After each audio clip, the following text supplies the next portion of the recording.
Alors, je m'appelle Grégory Vlerick et je suis enseignant depuis une vingtaine d'années.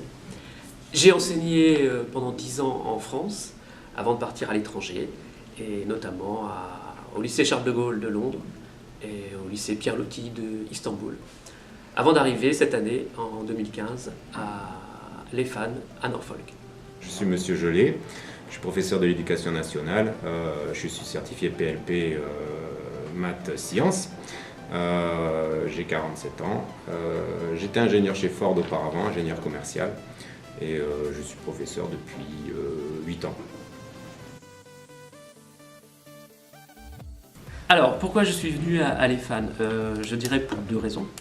La première, c'est parce que l'EFAN, c'est une petite structure, une petite école, donc assez souple.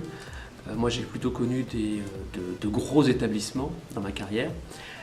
Et donc, ça nous donne une liberté de projet pédagogique qui m'intéressait. C'est un challenge, c'est une jeune école, et donc il y a plein de choses à construire, et ça me plaisait. Et puis la deuxième raison, c'est que l'EFAN se trouve à Norfolk, aux États-Unis, que je n'avais encore jamais visité ce pays, et que c'est la découverte de l'Amérique, la découverte de la culture américaine me plaisait aussi.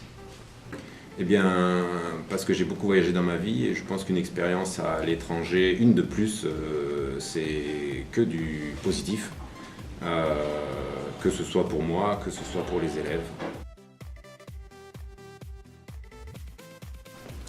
Alors l'avantage de l'EFAN, comme je disais, c'était que l'EFAN est une petite structure, et donc on a relativement peu d'élèves, et ça permet quand même d'avoir une relation pédagogique privilégiée avec les élèves.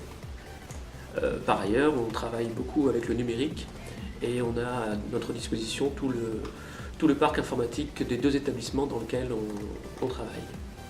Alors les avantages de l'EFAN, c'est qu'on est une toute petite structure, ce qui permet d'avoir un enseignement adapté, voire même des cours particuliers. L'avantage de l'EFAN, c'est que cette base française permet d'abord de se sentir bien, parce que c'est vrai qu'au départ ça peut être un peu difficile pour un élève d'arriver dans le système américain sans avoir de cours en français. Et puis cette base française permet au retour en France d'être plus en accord avec le programme français, et puis de ne pas avoir de soucis au retour pour intégrer une classe française.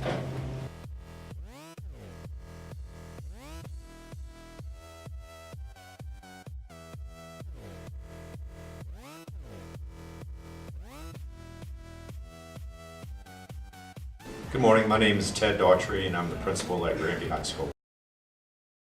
The French American School in Norfolk, specifically at Granby High School, has been in existence for approximately 4 years now. I think the relationship between the French students and the American students in Granby has been tremendously successful.